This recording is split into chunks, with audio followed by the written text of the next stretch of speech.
161 वंशज संख्या। जैसे ही उन्हें यह नई जानकारी मिली कि इस बार मिड टियर मैचेस लड़ेंगे, पूरी टीम आरव के घर पर इकट्ठा हो गई। वे सभी लड़ने के लिए तैयार थे, लेकिन इस युद्ध की क्रूरता के बारे में मिली जानकारी ने उन्हें थोड़ा झकझोर दिया था। ये जानकारी उन्हें इसलिए भी दी गई थी ताकि अगर वे इस युद्ध में भाग न लेना चाहें तो ले सकें। मध्य श्रेणी के जादूगरों और निम्न श्रेणी के जादूगरों के बीच लड़ाई में वास्तव में बहुत बड़ा अंतर था, फिर भी आरव ने इसे अपने सभी गोलेमों को अगले स्तर तक अपग्रेड करने के लिए एक विशाल मंच के रूप में देखा। लेकिन वे सभी भाग लेने के लिए सहमत हो गए और लड़ाई से पीछे हटने को तैयार नहीं थे। हे दोस्तों, मुझे पता है कि हम सब इस लड़ाई में जाने को लेकर घबराए हुए हैं क्योंकि हमने सुना है कि यह पिछली लड़ाई जितनी आसान नहीं होगी, क्योंकि अब हमलावर गोब्लिनों की संख्या बढ़ गई है और वे हमारी पिछली रणनीति से परिचित हो गए हैं। लेकिन हमें हमेशा की तरह एकजुट होकर एक टीम के रूप में लड़ना होगा। उस दिन मुझे आप सबकी जरूरत पड़ेगी। आरव ने एक ऐसे नेता की तरह भाषण दिया जिसकी उन्हें अपनी घबराहट को शांत करने के लिए आवश्यकता थी।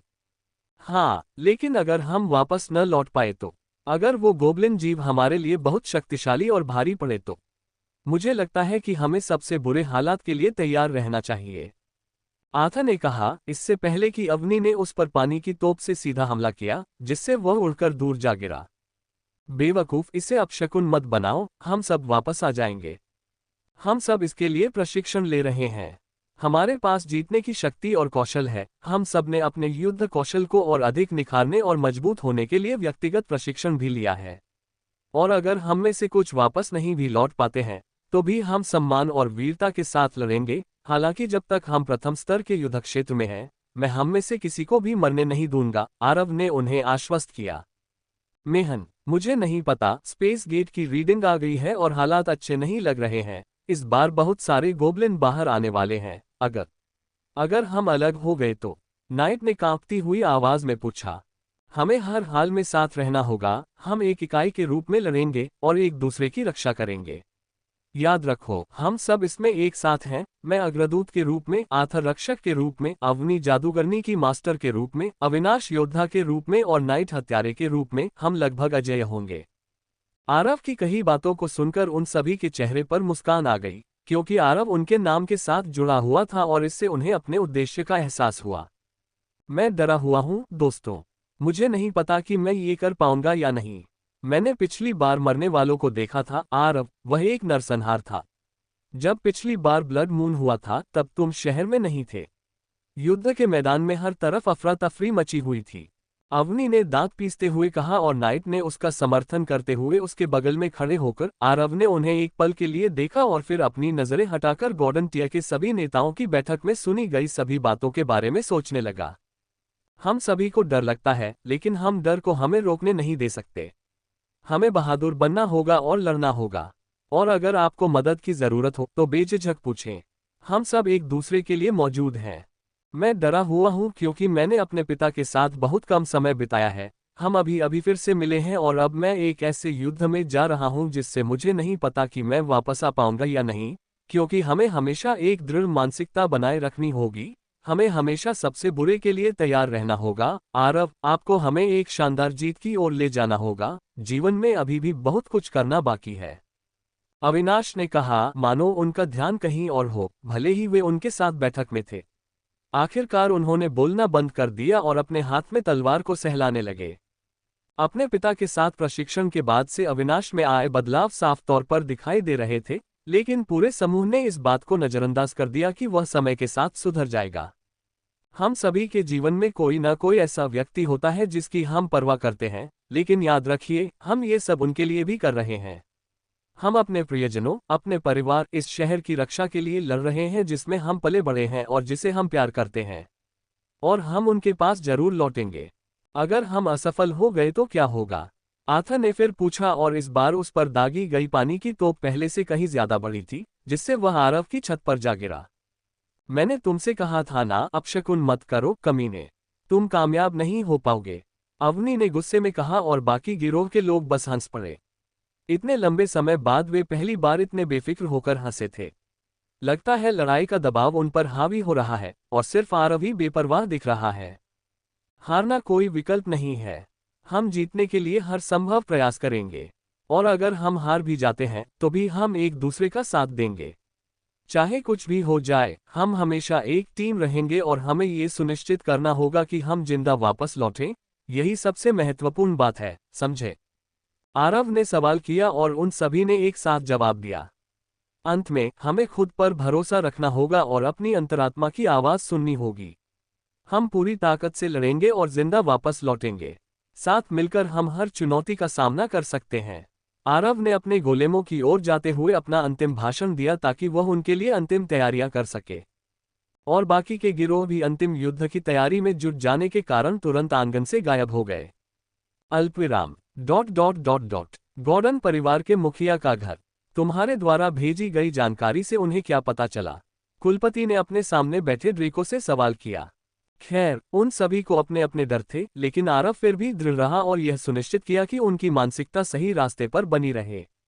मुझे पूरा यकीन है कि वे इस आगामी रक्तचंद्र युद्ध में शानदार प्रदर्शन करेंगे। हमें बस यही प्रार्थना करनी है कि उनमें से कोई भी न मरे, अन्यथा इसका उनके मनोबल पर नकारात्मक प्रभाव पड़ेगा और कबीले पर भी। क्या हमें वाकई टियर 1 और टियर 2 के जादूगरों को रक्तचंद्र युद्ध में झोंकते रहने की जरूरत है? पहले ऐसा नहीं था। मैं तुम्हारी बात समझता हूँ ड्रेको।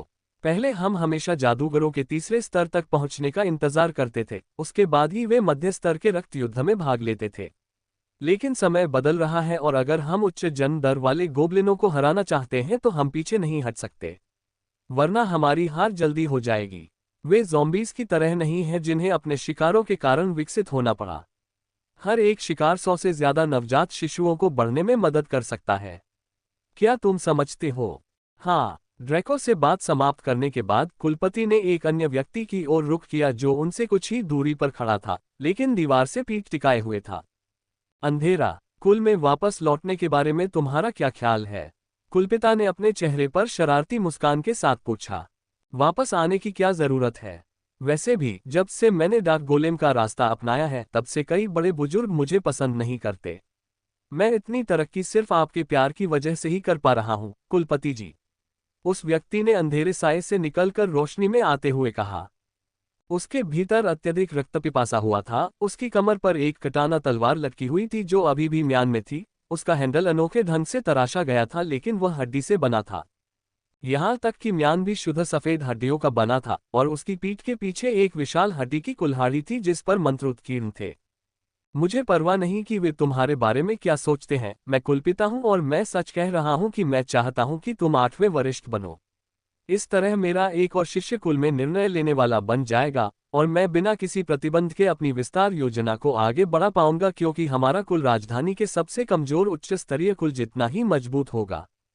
मुखिया ने ठंडे चेहरे से समझाया कि इस समय उनका चंचल रवैया दिखाई नहीं दे रहा है। जैक ने बदले में केवल ठंडी मुस्कान दी और ड्रेको ने मुखिया की वर्तमान शक्ति और इस सब के पीछे उनके उद्देश्य के बारे में सोचना शुरू कर दिया। ऐसा लगता है कि इस वंश के बारे में एक रहस्य है जिसे केवल दूसरी पीढ़ी ही जानती थी। जहां तक ड्रेको की बात है, वह जैक के साथ नए पारिवारिक वृक्ष के आधार पर तीसरी पीढ़ी का वंशज था, जबकि आरव चौथी पीढ़ी के वंशज का हिस्सा था। 162 उनके बीच बैठक। इस बीच मुखिया के घर पर। बूढ़े, आप कहाँ हैं? आपका पोता आपसे एक मदद मांगने आया है। आरव की आवाज कुलपति के घर के भीतरी हॉल तक पहुंच गई, यहां तक कि कुलपति और उनके 2 शिष्यों ड्रेको और जैक के कानों तक भी पहुंची, जो अपनी साधना के स्तर में वृद्धि के कारण असाधारण श्रवण शक्ति होने की वजह से गंभीर चर्चा कर रहे थे। आरव की आवाज सुनकर मुखिया के होंठ फड़क उठे। उन्हें अभी भी याद था कि कुछ दिन पहले उस बदमाश ने उनसे एक धातु का राक्षसी क्रिस्टल उधार लिया था और अभी तक उन्हें लौटाया भी नहीं था, और अब उनका निकम्मा पोता फिर से आ गया था। जब आरव ने फिर से कुछ और मांगने की बात की तो उसे यह सोचकर ही सिरदर्द होने लगा कि वह उससे कैसे निपटेगा, क्योंकि आरव की हर मांग पिछली मांग से कहीं अधिक अतार्किक लगती है। मुझे लगता है कि यह बैठक समाप्त हो गई है, कुलपति जी। छोटे भाई के आने से पहले मुझे यहाँ से चले जाना चाहिए, जैक ने कहा और आरव के देखने से पहले ही कमरे से बाहर निकलने लगा। लेकिन ड्रेको ने केवल उपहास किया। इतनी जल्दी क्यों है जैक? जहां तक मुझे याद है, कुलपिता हमेशा से तुम्हें अपना बेटा बनाना चाहते थे, आरव के जन्म से पहले भी, हालांकि कोई औपचारिक रस्म नहीं हुई थी। हो गया, तुम कुलपिता के लिए मुझसे ज्यादा बेटे हो। मेरे पिता तो दादाजी हैं, तो क्या आपको नहीं लगता कि अब समय आ गया है कि आप अपने भतीजे से मिलें? ड्रेको ने कहा और जैक का चेहरा उतर गया। वह ड्रेको और कुलपति के साथ भले ही सहज हो, लेकिन यह इस तथ्य को नहीं बदलता कि वह एक अकेला रहने वाला व्यक्ति था और आरव के साथ घुलने मिलने के मूड में बिल्कुल नहीं था, जिसे कुलपति हमेशा से धोखेबाज मानते आए थे। अब जब मैं इस बारे में सोचता हूँ तो मुझे याद आता है कि तुमने छोटे आरव को तब से नहीं देखा जब वह बस एक बच्चा था। क्या तुम यहाँ कुछ ज्यादा ही रूखे नहीं हो रहे हो? चलो उस छोटे शरारती बच्चे से मिलते हैं, इससे पहले कि वह फिर से मेरी शराब चुरा ले। कुलपति तेजी से आरव की ओर बढ़े क्योंकि उन्हें याद आया कि पिछली बार जब आरव आया था और वह वहां नहीं थे तो उस छोटे बदमाश ने उनकी शराब चुराने का मौका पा लिया था। आरव ने अपने दादाजी को दो लोगों के साथ बाहर आते देखा। उसने तुरंत ड्रेको को देखा जो बाईं ओर खड़ा था, लेकिन दाईं ओर खड़े दूसरे व्यक्ति का चेहरा उसे थोड़ा परेशान कर रहा था क्योंकि वह उसे याद करने की कोशिश कर रहा था। उसे लगा कि वह उसे जानता है, लेकिन जब भी उसने उसे याद करने की कोशिश की तो उसके सामने धुंध में लिपटी यादें ही रह गईं। उसने कोशिश की लेकिन याद नहीं कर पाया, इसलिए उसने हार मान ली।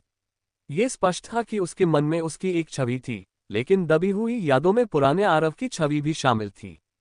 चूंकि वह स्मृति तक पहुंच नहीं सकता था, इसका मतलब ये था कि वह उस व्यक्ति के बारे में विवरण जानने के लिए पर्याप्त सक्षम नहीं था। सातवें बुजुर्ग को नमस्कार, वरिष्ठ को नमस्कार।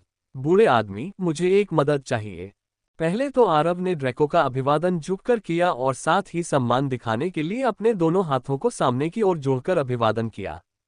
और चूंकि वह यह अनुमान नहीं लगा सका कि दूसरा व्यक्ति कौन है, इसलिए उसने उसे वरिष्ठ कहकर पुकारा। चूंकि वह कुलपिता के साथ कंधे से कंधा मिलाकर खड़ा हो सकता था, इसलिए वह निश्चित रूप से कोई महत्वपूर्ण व्यक्ति था। साथ ही उसने गॉर्डन कबीले का चोगा पहना हुआ था, जिसका अर्थ था कि वह कबीले का सदस्य था, भले ही उसका अपना चोगा पूरी तरह से काला था और किनारों पर भूरे रंग का निशान था। हालांकि आरव उस व्यक्ति द्वारा प्रकट की जा रही भीषण रक्तपिपासा को समझ गया था, लेकिन वह विचलित नहीं हुआ क्योंकि वह पहले भी कई मौतों का सामना कर चुका था, जहां वह उस मृत्यु दर के लगभग 90% के लिए भी जिम्मेदार था, जिसका अर्थ है कि उसमें भी रक्तपिपासा और हत्या की प्रवृत्ति थी। हालांकि यह जैक की आभा के बराबर नहीं हो सकती क्योंकि उसने आरव की कल्पना से कहीं अधिक लोगों को मारा था, लेकिन कम से कम आरव पूरी तरह से मूर्ख नहीं था जो जैक से रिस रही रक्तपिपासा से दब जाता, जबकि जैक जानबूझकर इसे प्रकट भी नहीं कर रहा था। जब आरव जैक को परख रहा था, जैक भी उसे परख रहा था और यह समझने की कोशिश कर रहा था कि आखिर आरव ने कुलपति को बुरा कहने की हिम्मत कैसे की। वह ड्रेको से भी पहले से ही कुलपति का अनुसरण कर रहा है और उससे एक स्तर पीछे रहने का एकमात्र कारण उसकी गोलेम तकनीकों पर लगी पाबंदियां थीं, अन्यथा वह बहुत पहले ही छठे स्तर का जादूगर बन चुका होता। और उन सभी वर्षों में कुलपति का अनुसरण करते हुए एक छोटा सा वर्जित नियम था जिसे सभी जानते थे, कुलपति को बुरा कहना मृत्यु का सबसे तेज मार्ग था। उसने उसे एक अन्य छठे स्तर के जादूगर से लड़ते हुए भी देखा था, जबकि वह खुद भी उस समय छठे स्तर का जादूगर था। ये सब इसलिए हुआ क्योंकि एक बहस के बाद उस जादूगर ने उसे बुरा कह दिया था।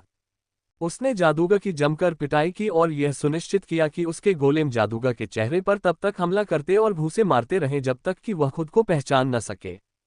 ये बहुत पहले की बात है और पैट्रियार्क को बुरा कहने पर सिर्फ ड्रेको को ही सजा मिली थी, और वो भी इसलिए क्योंकि ड्रेको पैट्रियार्क को अक्सर पीठ पीछे ही बुरा कहता था, सामने से नहीं।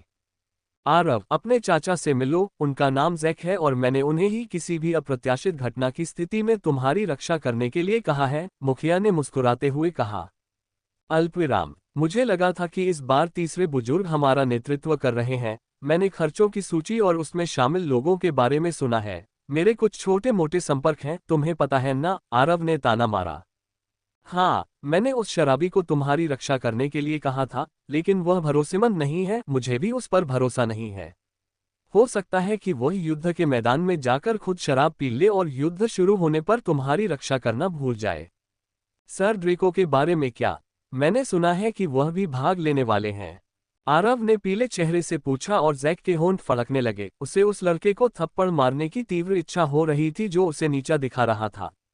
आरव, मुझे लगता है कि तुम यहाँ गलत हो। ड्रेको ही एकमात्र जिम्मेदार टियर 6 है जिसे मैं ब्लड मून पर भेज रहा हूँ। जहाँ तक तीसरे एल्डर की बात है, ये बेहतर होगा कि आप ये भूल जाएं कि वह आपके साथ आ रहा है और उस पर भरोसा भी न करें कि वह कोई कदम उठाएगा, क्योंकि हो सकता है कि वह लड़ाई में शामिल ही न हो। वह मेरा भाई है और मैं उसे सबसे अच्छी तरह जानता हूँ। वह केवल उन लाभों के वादे के कारण युद्ध के मैदान में उतर रहा है। ये सब सुनकर आरव गहरी सोच में डूब गया। जैक आरव की भावनाओं की अनदेखी से नाराज था क्योंकि वह छठे स्तर का जादूगर रक्षक पाने की कोशिश कर रहा था, लेकिन वह इस बातचीत में पड़ने को तैयार नहीं था। मुझे पहले से ही पता है कि आप किन बातों को लेकर चिंतित हैं, लेकिन मुझे लगता है कि जैक को कम आंकना आपकी मूर्खता होगी। आखिरकार वही तो है जिसे मैंने गोद लेने की कोशिश की थी। तुम्हारे जैसे बुरे आदमी ने उसे गोद लेने की कोशिश की, इसमें कोई आश्चर्य की बात नहीं कि तुम्हारा पतन हो गया। मुखिया का चेहरा काला पड़ गया, लेकिन फिर भी वह बोलता रहा। वह अब तक का सबसे प्रतिभाशाली बैटल मेज है जिसे मैंने प्रशिक्षित किया है, जबकि ड्रेको माना नियंत्रण में सबसे प्रतिभाशाली था, लेकिन जैक में युद्ध की सहज समझ थी, जो उसे सबसे आगे रखती है। वह मुझसे श्रेष्ठ है और हमने अभी तक उसके अद्वितीय प्रकार के गोलेम के बारे में बात भी नहीं की है। मैं आपको यकीन दिला सकता हूं कि जब तक वह किसी की रक्षा करना चाहता है, तब तक छठे स्तर का जादूगर भी उसे मार नहीं सकता। क्या अब आप समझ रहे हैं कि वह कितना शक्तिशाली है? कुलपति ने धमकी भरे लहजे में पूछा। यह स्पष्ट था कि आरव के मन में पीछे हटने का कोई विचार नहीं था। आरव, मुझे लगता है मैंने फिर से गड़बड़ कर दी, आरव ने मन ही मन कहा, जब उसने देखा कि जैक का चेहरा अब पहले की तरह दोस्ताना नहीं लग रहा था। आखिरकार यह सब उसने खुद ही किया था। 163 चांद दाव। मुझे लगता है कि तब मैं आपके कुशल हाथों में सुरक्षित रहूंगा, सीनियर जैक। आरव ने जैक की ओर एक बार फिर झुकते हुए कहा, क्योंकि अंततः उसने इस बात पर से अपना विश्वास त्याग दिया था कि उसे टियर 5 मैच द्वारा संरक्षित किया जाएगा। आप निश्चिंत रह सकते हैं क्योंकि जब तक मैं जीवित हूं और उस युद्ध क्षेत्र में हूं, आपके पद से ऊपर कोई भी ऐसा नहीं है जो आप पर हमला कर सके। आपको मारने की तो बात ही दूर है, सिवाय इसके कि आप अपने खिलाफ कोई उच्च श्रेणी का गोब्लिन हमला करें। मैं आपको यकीन दिलाता हूं कि अगर ऐसा कभी हुआ तो आपको अपनी जान बचाने के लिए भागना चाहिए, क्योंकि मैं भी अपनी जान बचाने की पूरी कोशिश करूंगा। आखिर एक उच्च स्तरीय दुश्मन को उकसाना मेरे बस की बात नहीं है, मैं बस कुछ ही वार सह सकता हूं, जैक ने समझाया। लेकिन आरव मन ही मन कोस रहा था जब उसने सुना कि अगर कोई उच्च श्रेणी का जीव उसे निशाना बनाए तो उसे भागना ही पड़ेगा। खैर, तुम्हें इस बारे में ज्यादा चिंता करने की जरूरत नहीं है, आरव। सबसे पहले तो वे गेट से ज्यादा छठे दर्जे का गोब्लिन ही भेज पाएंगे।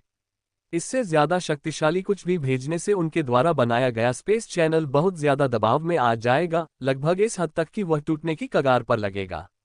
अगर उन्होंने गेट का इस तरह दुरुपयोग किया तो वह टूट भी सकता है, ड्रेको ने आरव को आश्वस्त करते हुए कहा, जिससे आरव थोड़ा शांत हो गया। मुझे कभी पता नहीं था कि तुम इतने डरपोक इंसान हो। मैंने तो हमेशा सोचा था कि तुम उन बहादुर मर्दों में से हो जो हमेशा अंत तक लड़ते हो, या कम से कम तुमने मुझे ऐसा ही दिखाया था, ड्रेको ने कहा। ओह, मुझे कमांडर बनने और अपने अधीन लोगों को इस कदर आदेश देने का स्वाद मिला कि वे मेरे हाथों या पैरों की तरह काम करें, यह एक बहुत ही अनोखा अनुभव है। क्या आपको लगता है कि मैं कोई भीषण लड़ाई लड़ना चाहूंगा, जबकि मैंने पहले ही उन गोब्लिनों को मौत के घाट उतार दिया है? हंसते हुए, सपने में ही सही।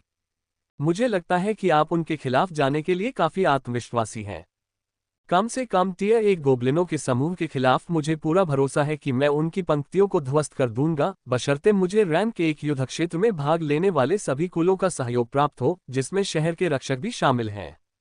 यह बाकी निम्न श्रेणी के जादूगरों के लिए काफी अच्छा लगता है, क्योंकि अगर आप ऐसा करते हैं और पिछली बार की तरह रैंक 2 युद्ध क्षेत्र में सहायता करते हैं तो उन पर से काफी दबाव कम हो जाएगा। खांसते हुए, बहुत हो गई गपशप, छोटे लड़के, तुम यहाँ वापस क्यों आए हो?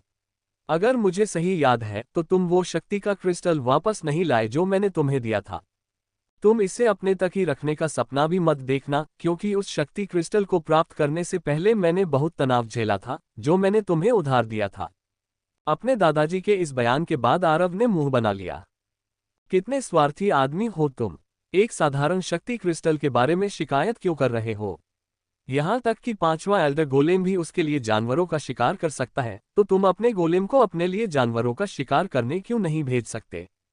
आरव ने याद करते हुए कहा, जब वह 5वें एल्डर के अधीन प्रशिक्षण ले रहा था और उसने अपने टाइगर गोलेम को उसके लिए एक मकड़ी जैसे राक्षस को पकड़ने का आदेश दिया था। इन सब बातों को सोचते ही उसकी आंखों में चमक आ गई। वो उस स्तर तक पहुंचने के लिए बेताब था जहां वह खुद अपने गोलेमों को अपने लिए काम करने का आदेश दे सके, जैसे किसी को पीट देना या उनके शहर के पास स्थित 1000 राक्षसों वाले पहाड़ से किसी जीवित दानव को बुला लेना। कुलपति ने आरव की ओर देखा और हार मानकर अपना सिर हिलाया। उन्हें लगा कि उनके पोते ने उनकी तुलना उस पशु प्रेमी प्रतिभाशाली व्यक्ति से करके अपनी निसंकोचता दिखाई है।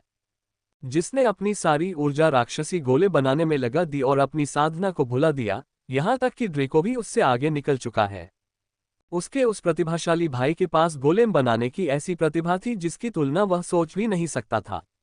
अगर सिर्फ साधना स्तर की बात होती तो उसे हराने में कोई दिक्कत नहीं होती, लेकिन जब बात बाघ की हो तो उसे भी भागना पड़ेगा।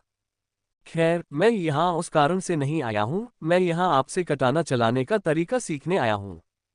कुलपति, क्या तुम्हें शर्म नहीं आती कि तुम्हारे कई गुप्त शिष्य हैं जो कटाना का इस्तेमाल करते हैं, और मुझे तो पूछने के बाद ही पता चला कि मेरे दादाजी गुप्त रूप से कटाना शैली के उस्ताद थे।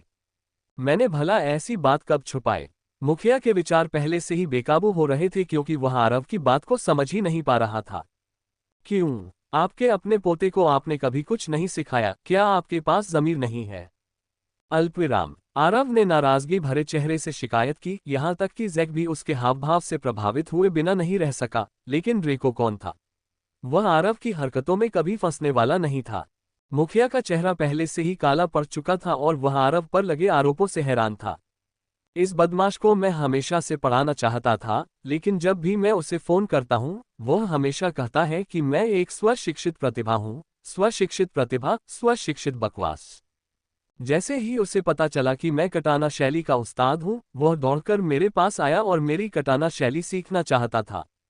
मुझे लगता है कि ऐसा इसलिए है क्योंकि उसने देखा है कि आशीष कितना शानदार है जब उसने रायसा कबीले के मुख्य द्वार पर उसकी मदद की थी, इसलिए इसमें कोई आश्चर्य नहीं कि उसने हमेशा केवल लाभ के पीछे भागना ही सीखा है। आखिर मुझे ऐसा स्वार्थी पोता कैसे मिल गया? कुलपति का दिमाग तेजी से काम करने लगा और उन्होंने तुरंत यह समझने की कोशिश की कि आरव वास्तव में कटाना तलवार चलाना क्यों सीखना चाहता था। वैसे तो तुम कटाना शैली सीखना क्यों चाहते हो? अगर मुझे ठीक से याद है तो तुम भाला चलाने में बहुत अच्छे हो। यहाँ तक कि वरिष्ठ चतुर्थ ने भी भाला चलाने में आपकी प्रतिभा की प्रशंसा की थी और कहा था कि यदि आपको उचित प्रशिक्षण और उच्च स्तरीय तकनीकें दी जाएं तो आप भविष्य में भाला चलाने के ग्रैंडमास्टर भी बन सकते हैं। कुलपति ने कहा और आरव ने गुस्से में गाली दी क्योंकि उसे उम्मीद नहीं थी कि चौथे बुजुर्ग ने उसके दादा के साथ पहले ही हाथ आजमाने की कोशिश की होगी। लेकिन उसे इसकी परवाह नहीं थी। उसने भाला इसलिए चुना था क्योंकि इससे उसे कमजोर होने पर पहले हमला करने का फायदा मिल सकता था, और अब तक इसका इस्तेमाल करने का एकमात्र कारण ये था कि भाले की महारत उसके गोलेमों द्वारा विकसित सभी हथियार कलाओं में सर्वोच्च थी। अविनाश को अपनी तलवार और कृपाण लहराते देख उसका खून खौल उठा क्योंकि उसे लगा कि एक सच्चे लड़ाकू जादूगर को इसी तरह लड़ना चाहिए। हालांकि वास्तव में उसने लड़ने की योजना नहीं बनाई थी क्योंकि उसके पास पहले से ही सक्षम गोलेम मौजूद थे, लेकिन फिर भी वह कटाना अपने पास रखना चाहता था क्योंकि उसे लगता था कि इससे वह कूल दिखेगा। क्या बात है बूढ़े आदमी, आपका पोता तो वाकई बहुत प्रतिभाशाली है। मैंने कभी भाले के मार्ग पर इतना ध्यान नहीं दिया, लेकिन मैंने स्पेराची सीख ली है। कुलपति, ड्रैको, जैक। कुलपति को उसे इतनी जोर से मारने की तीव्र इच्छा हुई कि वह उसे जमीन में गाड़ दे। उसकी शेखी बघारने से ड्रेको और जैक, जो अपने हथियार क्यूई को महसूस करने के करीब भी नहीं थे, भी संदेह करने लगे थे कि क्या वे अपनी युद्ध तकनीकों को सही तरीके से अंजाम दे रहे हैं। मुझे कटाना से लड़ने में ज्यादा दिलचस्पी है बूढ़े आदमी, क्या आप मुझे वह तलवार देना चाहेंगे? आरव ने दीवार पर टंगी हुई एक कटाना जैसी दिखने वाली चांगदाव की ओर इशारा करते हुए कहा, जिसे उसने बहुत पहले खोजा था और जिसकी म्यान पर मानो टिमटिमाती लौ बनी हुई थी। इसकी हर एक आकृति इतनी खूबसूरत थी कि बिना ब्लेड निकाले भी कई लोगों को एक नज़र में ही पता चल जाता था कि यह कोई साधारण हथियार नहीं है। जब कुलपति ने अपने पोते द्वारा इंगित हथियार को देखा तो उन्होंने आह भरी। ये वो कटाना नहीं है जो मेरे पिता से मुझे विरासत में मिली हो और जो उन्होंने मरने से पहले मुझे उपहार में दी हो। मैंने इसे अपने बेटे को देने की योजना बनाई थी क्योंकि मैं चांगदाव का उपयोग नहीं करती, लेकिन दुर्भाग्य से मैंने कभी चांगदाव को जन्म नहीं दिया, बल्कि तुम्हारी माँ को जन्म दिया। मेरी हमेशा से यही आशा रही है कि मुझे कोई ऐसा योग्य व्यक्ति मिल जाएगा जिसे मैं इसे दे सकूं ताकि यह यहाँ धूल जमा न करता रहे। अल्पविराम, जब तुम्हारा बेटा ही नहीं हुआ तो क्या तुम्हारा पोता नहीं हुआ? तुमने मुझे क्यों नहीं दिया? लेकिन तुम अब तक भाले से लड़ रहे थे और ये तो बस एक साधारण चांगदाव भाला है, इसमें कुछ खास नहीं है, इसका कोई ग्रेड भी नहीं है। ये शुद्ध धातुओं और अज्ञात संसाधनों से बना है। इसकी एकमात्र अच्छी बात यह है कि इसमें आप कितनी भी मात्रा में माना और ची डालें और प्रहार करने के लिए इसका उपयोग करें, यह उसे संचित कर सकता है। लेकिन इसके अलावा ये जादूगर की क्षमता को बढ़ाता या उसमें कुछ जोड़ता नहीं है, इसलिए मैंने इसे छोड़ दिया। अच्छा, मुझे ये चाहिए, क्या आप इसे मुझे दे देंगे और साथ ही अपनी कुछ कटाना तकनीकों की पुस्तिका भी दे देंगे? मैं ब्लड मून युद्ध से पहले कुछ बुनियादी चालें सीखना चाहता हूँ, कम से कम इस तरह मैं उस दिन कुछ गोबलिनों को मार गिरा पाऊंगा। क्या तुम्हें लगता है कि हथियारों की बुनियादी बातें समझना इतना आसान है? खैर, कोई बात नहीं, चूंकि तुमने तलवार चुन ली है, मैं तुम्हें दे देता हूँ क्योंकि मुझे पता है कि अगर मैंने मना किया तो तुम बाद में इसे चुरा लोगे। कुलपति ने कहा और आरव ने शर्म से अपनी नाक खुजा ली। मैं तो बस कटाना को सुर्खियों में लाने में मदद कर रहा हूँ, बुरे आदमी, मेरी प्रतिष्ठा खराब करना बंद करो। ड्रैको दादा और पोते को दीवार पर टंगी चांददाव के बारे में हंसी मजाक करते हुए देख रहा था। उन्हें उनके आपसी व्यवहार की आदत सी हो गई थी, लेकिन जैक के लिए ये सब कुछ नया था। उसे इस बात पर मुश्किल से ही विश्वास हो रहा था कि कुलपति किसी के साथ इतना सहज व्यवहार कर रहे थे। 164 ब्लड चांददाव और ब्लड रीपर। डिंग, ब्लड चांददाव टूटा हुआ मिला। गुना, मेजबान एक दिव्य स्तर के हथियार के संपर्क में आ गया है। जैसे ही आरव ने चांददाव तलवार की मूठ को छुआ, सिस्टम ने सूचनाओं की एक श्रृंखला भेज दी। घंटियों की आवाज इतनी तेज थी कि आरव ये देखकर मैं दंग रह गया कि वह सिस्टम को देखते हुए 5 सेकंड से अधिक समय तक बिना हिले डुले एक ही जगह पर खड़ा रहा। कुलपति, ड्रेको और जैक उसे घूर रहे थे, उन्हें समझ नहीं आ रहा था कि उसे क्या हो गया है। एक पल पहले वह चांददाव को छूने के लिए हाथ बढ़ा रहा था और अगले ही पल वह हथियार से चिपके हुए किसी व्यक्ति की तरह खड़ा था, मानो वे किसी मूर्ति को देख रहे हों। ब्लड चांददाव दिव्य हथियार टूटा हुआ 20%। लेस देन ये हथियार असंख्य दिव्य धातुओं से निर्मित है और 1 वर्ष तक उच्च श्रेणी के पिशाच राजाओं के रक्त में डूबा हुआ है। दिव्य हथियारों में इसका अपना एक अलग स्थान है। हालांकि यह अब क्षतिग्रस्त हो सकता है, लेकिन यह अपने द्वारा मारे गए शत्रुओं का रक्त सोखकर स्वयं की मरम्मत कर सकता है। चांददाव के बारे में ऐसी जानकारी देखकर आरव हैरान रह गया। हालांकि उसके पास कृपाण से संबंधित कोई अतिरिक्त जानकारी नहीं थी, लेकिन चांददाव ने अब तक देखे गए किसी भी हथियार की तुलना में कहीं अधिक क्षमता दिखाई। तलवार की मूठ ही लगभग 30 सेंटीमीटर लंबी थी और पूरी तलवार 2 मीटर लंबी थी। आरव मुस्कुराते हुए आखिरकार दीवार पर टंगी तलवार को उतार लाया। उसने धीरे से जलते हुए खून जैसे रंग के म्यान से तलवार निकाली। अंततः तलवार की धारदार ब्लेड सामने आए और उसका नुकीला सिरा लाल रंग से जगमगा रहा था। जैसे ही चांददाव प्रकाश के संपर्क में आया, तलवार से अनगिनत रक्त वाहिकाएं निकली और आरव को भेद दिया, जिसने उसे एक हाथ से पकड़ रखा था। परीक्षा शुरू हो रही है। जैसे ही बाकी लोगों ने ये देखा, वे सब घबरा गए और आरव के पास जाकर उसे तलवार से अलग करने की कोशिश करने लगे, क्योंकि ऐसा पहले कभी नहीं हुआ था, यहाँ तक कि जब कुलपति ने कृपाण पकड़ी थी तब भी नहीं। लेकिन इससे पहले कि वह करीब आ पाता, आरव ने हाथ उठाकर उन्हें रुकने का इशारा किया। कुलपति, ड्रेको और जैक सभी अपनी जगह पर जड़वत खड़े रह गए और आरव के दर्द से भरे चेहरे को देखते रहे, जबकि खून की लपटें उसके शरीर को भेद रही थीं। धीरे धीरे आरव की आंखें लाल होती जा रही थीं, उसका खून बहुत तेजी से बह रहा था। हालांकि आरव ने उन्हें रुकने के लिए कहा था, लेकिन अगर उन्हें कभी भी लगा कि वह मर रहा है, तो वे आरव की चेतावनी को नजरअंदाज करने और हमला करने में जरा भी संकोच नहीं करेंगे। अंततः लाल रंग ने आरव की आंखों को पूरी तरह ढक लिया और फिर उसने अपनी आंखें बंद कर लीं। रक्त की लताएं भी वापस तलवार में समा गईं। कुलपति ने आरव की ओर अपनी मानसिक तरंग भेजी और देखा कि उसके शरीर में बहुत कम खून बचा था, जो उसे मुश्किल से ही जीवित रख पा रहा था।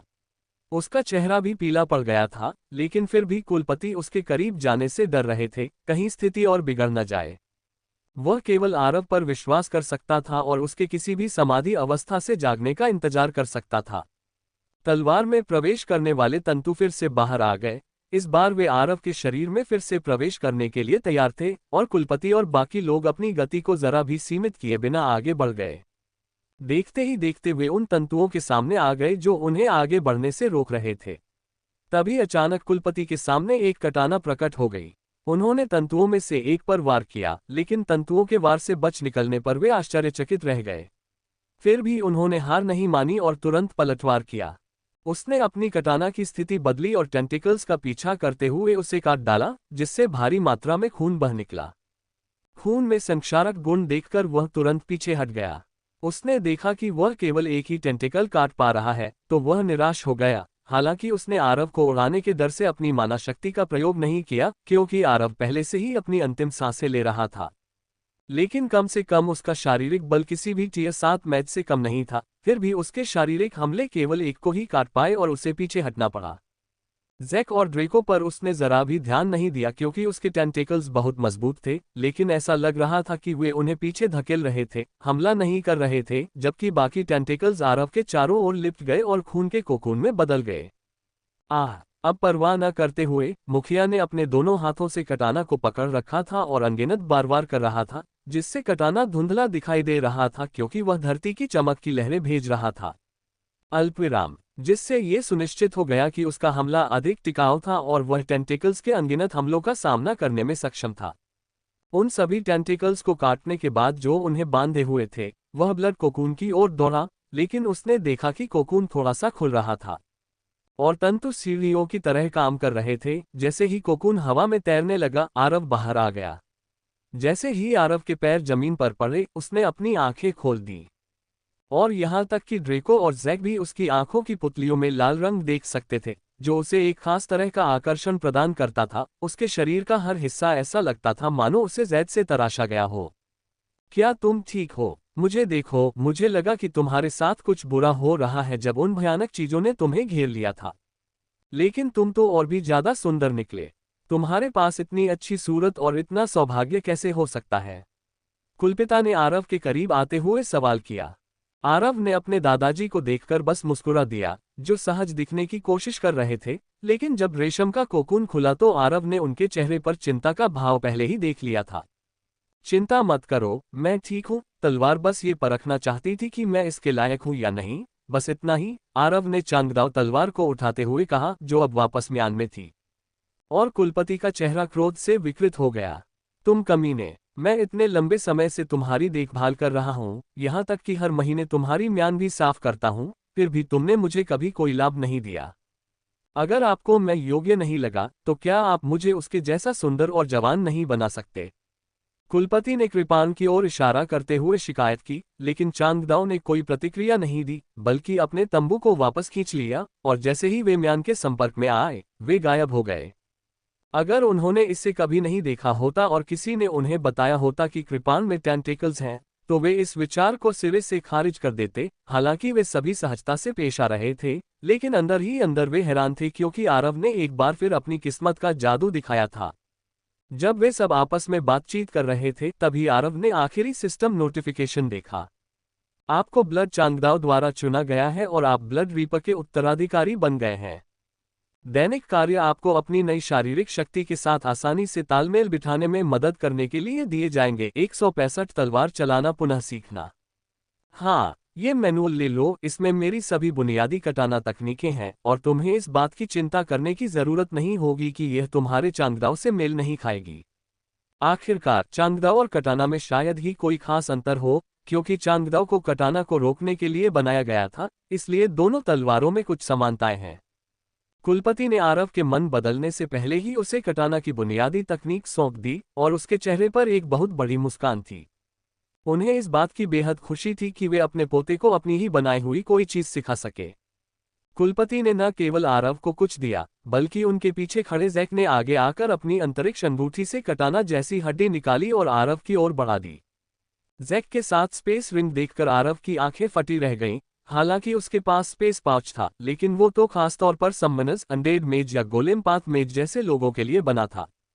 उसने अपने दादाजी के साथ भी ऐसा कुछ नहीं देखा था। उसने जैक पर अपनी नजरें गड़ा दी और आखिरकार उसे एहसास हुआ कि भले ही उसकी पोशाक साधारण लग रही थी, लेकिन उसके शरीर पर बहुत सी अच्छी चीजें थीं और उसके एक्सेसरीज की कीमत बहुत ज्यादा होनी चाहिए। एक अमीर व्यक्ति, आरव के मन में तरह तरह के विचार उमड़ रहे थे। उसकी आंखों में डॉलर के निशान चमक रहे थे। भले ही यह उच्च स्तरीय कटाना न हो या आपके चांगदाव से तुलना न कर सके, लेकिन फिर भी यह एक बहुत अच्छी कटाना है जिसका मैंने चौथे और पांचवें स्तर के जादूगरों के क्षेत्र में उपयोग किया था। इसे टियर 5 मैच पावर हाउस के शरीर से बनाया गया है और मुझे लगता है कि यह टियर 6 मैच दायरे तक पहुंचने तक आपका साथ अच्छे से दे पाएगा। पैट्रियार्क द्वारा आपको दिए गए मैनुअल में एक भाग है जो दोहरी तलवार चलाने से संबंधित है। इससे आपको चांगदाव और कटाना दोनों का उपयोग करने में मदद मिलनी चाहिए, लेकिन यदि आप पहले क्विक स्लैश सीखते हैं तो आपको पहले कटाना का उपयोग करना चाहिए जब तक कि आप इस कौशल के अभ्यस्त न हो जाएं और चांगदाव को नियंत्रित करने में सक्षम न हो जाएं। जैक ने उपहार के साथ एक सलाह दी और आरव ने बस सिर हिलाया। उसने हड्डी की कटाना तलवार को म्यान से बाहर निकाला और उसे धीरे से सहलाया। उसकी चिकनी बनावट और उस पर बने चिन्हों को देखकर कोई भी यह नहीं जान सकता था कि वह मानव हड्डियों से बनी है। हालांकि उन्हें आश्चर्य हो सकता है कि यह सफेद ब्लेड क्यों था, लेकिन आरव को वास्तव में किसी को भी इसका स्पष्टीकरण देने में कोई दिलचस्पी नहीं थी। आरव ने कुलपति और जैक के प्रति आभार व्यक्त करने के लिए एक बार फिर झुककर प्रणाम किया, जिससे कुलपति बहुत प्रसन्न हुए। ड्रैको को इस बात पर थोड़ी शर्मिंदगी हुई कि उसके पास पहले कभी कोई शक्ति नहीं थी, और उसने जबरदस्ती एक 5वें स्तर का धातु तत्व शक्ति क्रिस्टल आरव के हाथ में थमा दिया। क्योंकि उसने सुना था कि उसने कुलपति से धातु तत्व शक्ति क्रिस्टल उधार लिया था, इसलिए ड्रेको ने अनुमान लगाया कि यह उसके लिए वास्तव में महत्वपूर्ण होगा। आरव ने जाने से पहले उसे धन्यवाद देना नहीं भूला और कहा कि वह यहाँ जरूरत से ज्यादा देर रुक गया था। वह ब्लड मून की तैयारी के दौरान अपने ही घर पर नए हथियारों का परीक्षण करने के लिए वास्तव में बहुत उत्सुक था। आरव ने अपना सिस्टम खोला और देखा कि उसके सिस्टम में नए विकल्प जुड़ गए हैं। ब्लड रीपर दैनिक प्रशिक्षण स्तर 1 ग्रेटर देन 1000 साइड/0/1000 ग्रेटर देन 1000 ऊपर की ओर /0/1000 ग्रेटर देन 1000 नीचे की ओर /0/1000 greater than 1000 PS 0/1000 greater than 100 press up 0/100 अल्पविराम गुना दैनिक कार्य प्रतिदिन बदलता रहेगा जब तक आप स्तर 2 तक नहीं पहुंच जाते, जिसके बाद कठिनाई का स्तर बढ़ जाएगा। ये सब देखकर आरव लगभग जमीन पर गिर पड़ा, लेकिन फिर भी उसने अपनी कटाना निकाली और पहले हाथ से वार किया, जिससे साइड स्लेश की संख्या 1 बढ़ गई। और उसे एहसास हुआ कि प्रशिक्षण केवल रक्त चांगदाव के उपयोग तक ही सीमित नहीं था, क्योंकि वह सौंपे गए कार्य को पूरा करने पर किसी भी हथियार का उपयोग कर सकता था। आरव ने अपने ऊपरी शरीर के कपड़े उतारते हुए पूरी तरह से प्रशिक्षण में जुट गया, जबकि उसकी चांगदाव और कटाना दोनों की म्यान उसकी कमर पर टिकी हुई थी। उसने उन्हें वहीं रखा ताकि वह अपने दोनों नए हथियारों के साथ अपने संबंध को मजबूत कर सके। वह अपने दैनिक कार्यों को बिना रुके लगातार करता रहा, साथ ही अपनी कार्यप्रणाली में सुधार की जांच करने के लिए भी नियमित रूप से देखता रहा। तलवारबाजी का बुनियादी कौशल स्तर 1 सीख लिया गया। डिग्री ब्लेड की बुनियादी तकनीकें सीखी स्तर 1 डिग्री। आरव इन सूचनाओं को देखकर हैरान रह गया, क्योंकि उसके पास पहले से ही तलवारबाजी का कौशल था। वास्तव में यह तीसरे स्तर का था, जो उसे तलवार संत गोलेम की मदद से प्राप्त हुआ था। लेकिन लगभग 5 सेकंड के बाद ही उसे तलवारबाजी की बुनियादी चालों और तकनीकों की भारी मात्रा में जानकारी अपने दिमाग में आती हुई महसूस हुई। हालांकि उसने इनमें से अधिकांश पहले भी देखी थी, लेकिन अब वह केवल चालों को देख नहीं रहा था, और उनकी नकल करने के बावजूद इस कौशल का ज्ञान उसके मस्तिष्क में इस तरह अंकित हो रहा था जैसे कोई शिलालेख हो। इस तरह वह इसे कभी नहीं भूलने वाला था। लगभग 20 सेकंड बाद दर्द बंद हो गया। आरव को यह भी एहसास हुआ कि यह सामान्य से उतना दर्दनाक नहीं था, शायद इसलिए कि वह पहले से ही इस कौशल का आदी था, लेकिन वह इसके बारे में दोबारा नहीं सोच सकता था। जैसे ही उसने अपने हाथ में पकड़ी कटाना को छुआ, उसे एहसास हुआ कि वह पहले से कहीं अधिक हल्की है। दरअसल उसे ऐसा महसूस हो रहा था मानो वह उसके शरीर का ही एक हिस्सा हो। उसने हल्के से वार किया और उससे हवा में थोड़ी हलचल हुई, जिससे हवा के प्रवाह में कुछ बाधा उत्पन्न हुई। वह मुस्कुराया जब उसने एक और रहस्य देखा। हालांकि शायद उसे अपने गोलेमों के कौशल का उपयोग करने की क्षमता मिली हो, बजाय इसके कि वे उसके कौशल का उपयोग कर सकें। लेकिन एक छोटी सी समस्या थी जिसे वह कभी हल नहीं कर पाया था, और वह ये थी कि वह उनकी तकनीकों और शैलियों का पूरी तरह से उपयोग नहीं कर पाता था, ठीक वैसे ही जैसे वह लीजन ओरिजिन स्पीयर या टाइटन की हथियार बदलने की रणनीति का उपयोग नहीं कर पाता था। उसे अभी अभी एहसास हुआ कि वह सिर्फ उनकी चालों की नकल कर रहा था, क्योंकि वे चालें उसके दिमाग में भी थीं, लेकिन वह उन्हें कभी पूरी तरह समझ नहीं पाया था। इसलिए उसे असली हथियार मास्टर नहीं कहा जा सकता, बल्कि एक नकल करने वाला कहा जा सकता है। लेकिन उसने पहले ही स्वयं ही लेवल 1 तलवारबाजी सीख ली थी, और उसे एहसास हुआ कि उसने अपनी पिछली सीखी हुई तलवारबाजी में और भी सुधार किया है और तलवार चलाने की उसकी गति भी बढ़ गई है। इससे उसके दैनिक कार्यों में निश्चित रूप से मदद मिलेगी, और इतना ही नहीं, उसे ये भी महसूस हुआ कि अब वह तलवारबाजी में अपने उत्तराधिकारी तलवार संत से भी बेहतर हो गया है। सर्वशक्तिमान प्रणाली की तकनीकें, और यह सब तब हुआ जब उसने अपने दादा द्वारा दी गई पुस्तिका को खोला भी नहीं था। वह अपने दैनिक कार्यों के बाद स्वॉर्ड सेंट गोलेम के साथ द्वंद्वयुद्ध करने के लिए बहुत उत्साहित था। पसीने से तरबतर होकर वह अपने सिर और शरीर से पानी बहने के बावजूद अपनी सांसों को नियंत्रित करने की कोशिश कर रहा था और अपने काम पर पूरी एकाग्रता बनाए हुए था। 166 द्वितीय आयाम में स्थिति। आरव ध्यानमग्न मुद्रा में बैठा था, उसकी आंखें बंद थीं और वह उन सभी प्रशिक्षणों के बारे में सोच रहा था जो उसने इन दिनों एकांत में किए थे। उसने पहले से ही कबीले द्वारा उसके लिए तैयार किया गया द्वितीय श्रेणी का कवच पहन रखा था, जबकि उसका बायां हाथ उसकी कमर पर लटकी हुई चांददाव के बगल में रखी हड्डी की कटाना तलवार की मूठ पर टिका हुआ था। अब तो वह तलवारबाज जैसी शान दिखाने लगा था। उनकी ध्यान साधना से ही ध्वनि तरंगे उत्पन्न हो रही थीं। हालांकि वे सक्रिय रूप से साधना कम ही करते थे, लेकिन जब भी वे ध्यान करते थे वे अपनी 2 माना ऊर्जा संचारण तकनीकों को निष्क्रिय रूप से सक्रिय करने में सक्षम होते थे, जिससे उनका अनुभव बिंदु प्रति मिनट बढ़ता था। और यह बात आरव के लिए चिंता का विषय थी, क्योंकि वह अभी तक टियर 2 मैच क्षेत्र में प्रवेश करने के लिए तैयार नहीं था। क्या कोई ऐसा तरीका है जिससे मैं कुछ समय के लिए अपने अनुभव अंक प्राप्त करना बंद कर सकूं? शायद उन्हें ब्लड मून युद्ध के बाद तक के लिए बचा सकूं, जब मैं टियर 2 मैच स्तर तक साधना करना चाहूं। आरव ने सिस्टम से पूछा। पहले तो उसे कोई जवाब नहीं मिला। लगभग 30 सेकंड इंतजार करने के बाद उसने दोबारा पूछने का फैसला किया, तब जाकर सिस्टम ने कुछ कहा। गुना, यदि आप अनुभव अंक प्राप्त करने में रुचि नहीं रखते हैं तो आप उन्हें अपने गोलेमों के साथ साझा कर सकते हैं, जिससे वे अपनी वर्तमान रैंक से आगे बढ़ सकें, क्योंकि यदि आपको मिल रहे अनुभव अंक प्राप्त करना बंद हो जाते हैं तो आप उन्हें खो देंगे, क्योंकि मैं उनका उपयोग कर लूंगा। ओह, ऐसा भी संभव था? तुमने तो मुझे इसके बारे में कभी बताया ही नहीं था। गुना, खैर आपने कभी पूछा ही नहीं। अरे आरव, अब यहां से निकलने का समय आ गया है। अवनी की आवाज ने आरव की बातचीत में बाधा डाली, लेकिन जब वह अवनी की ओर मुड़ा तो भी उसके चेहरे पर मुस्कान थी। मैं थोड़ी देर में आप लोगों के पास आऊंगा। उसके बाद अवनी चली गई और आरव ने आह भरी। वो सचमुच तनाव में था। इस बार उसे अपनी मौत का और भी ज्यादा डर लग रहा था। यह उसके जीवन का दूसरा मौका था और वह इसे इतनी आसानी से छोड़ने को तैयार नहीं था। उसका एकमात्र लक्ष्य तेजी से इतना मजबूत होना था कि ब्लेज के बाहरी कबीले को भी उसके खिलाफ किसी हत्यारे को भेजने से पहले 2 बार सोचना पड़े। वह गोब्लिन से डरा हुआ नहीं था, बल्कि उन्हें अनुभव अंक हासिल करने का एक बड़ा जरिया मानता था। उसकी एकमात्र चिंता ये थी कि कहीं अंधेरे में कोई हत्यारा न भेजा गया हो। आरव एक सतर्क व्यक्ति था और इस तरह के धोखे में आने के लिए बिल्कुल तैयार नहीं था, और इसलिए वह अपने ऊपर होने वाले किसी भी हमले का मुकाबला करने के तरीके खोज रहा था। जब लड़ाई शुरू हो जाए तो मेरे सभी अनुभव अंक मेरे टियर 1 गोलेमों को भेज दें, क्योंकि वे बहुत लंबे समय से टियर 1 रैंक में हैं और बहुत देर हो चुकी है, इसलिए उन्हें युद्ध में उतरना चाहिए।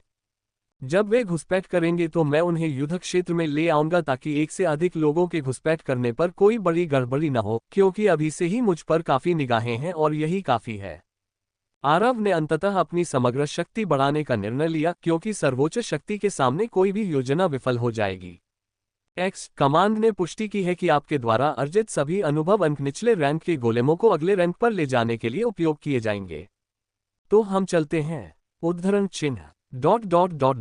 इस बीच दूसरे आयाम में एस्टोनिया शहर की ओर जाने वाला अंतरिक्ष द्वार खुलने ही वाला था। यहां तक कि कुछ गोब्लिन भी द्वार को तेजी से खोलने के लिए उस पर मध्यम स्तर के शक्तिशाली पत्थर फेंक रहे थे।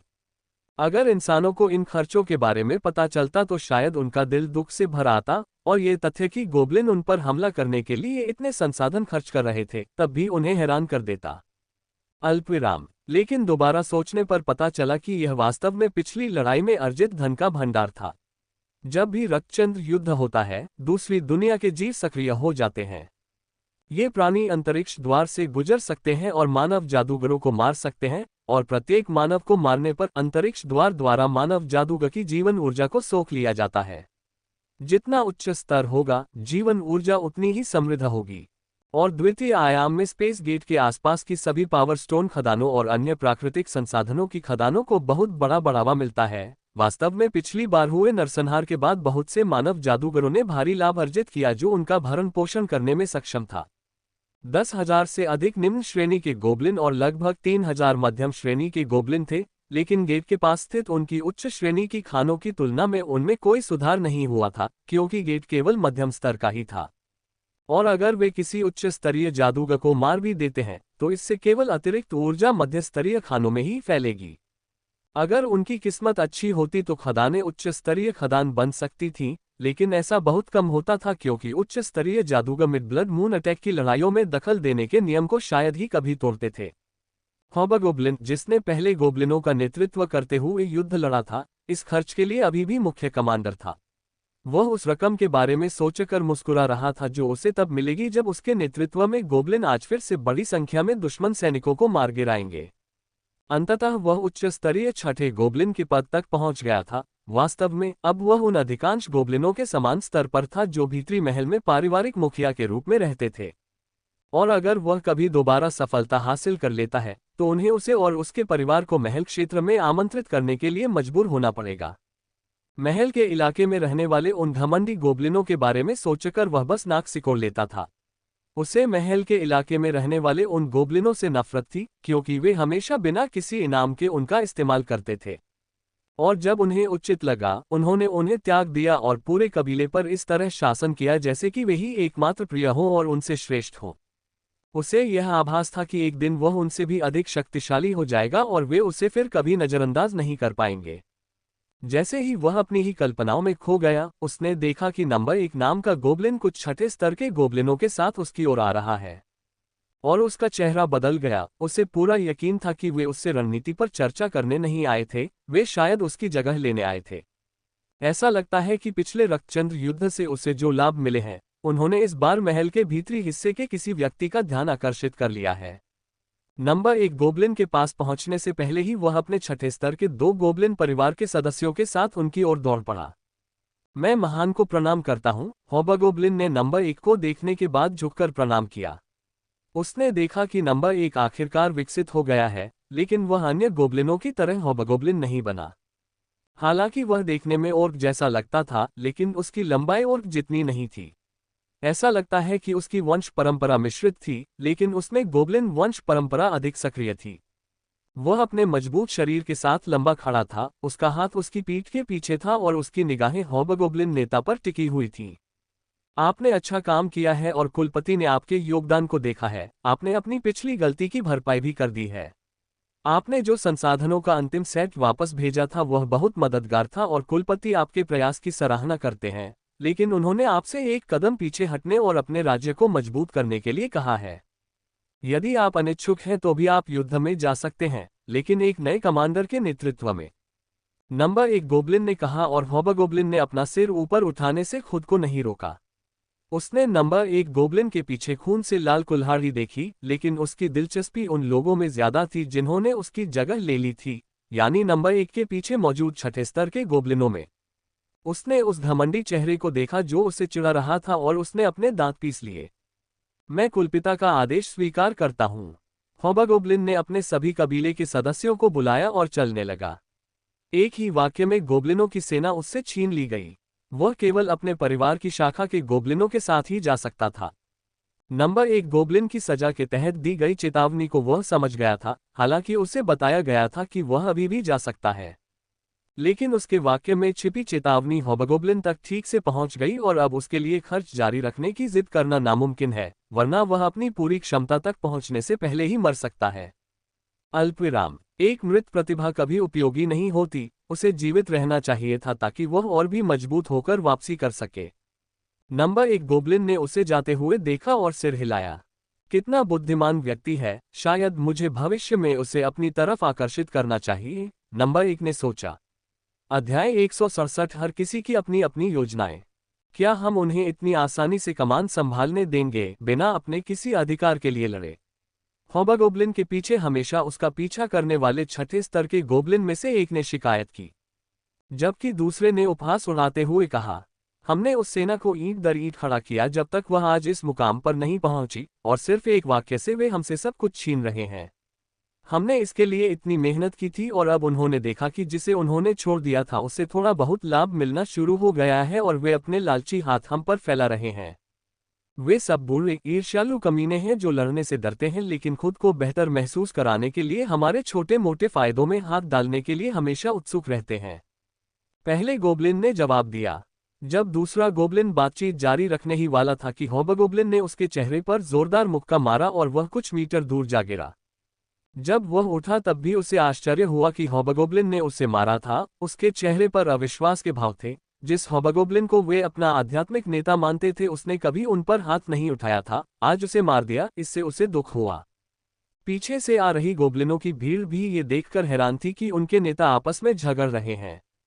गोटेन, क्यों? दूसरे गोब्लिन ने धीमी आवाज में पूछा। गोजाप, गोसार्ट, एक पल के लिए मेरे पीछे आओ। पहली बार नाम लिए गए हॉबगोब्लिन ने अपने दो सबसे भरोसेमंद साथियों को बिना कुछ समझाए अपने पीछे आने को कहा।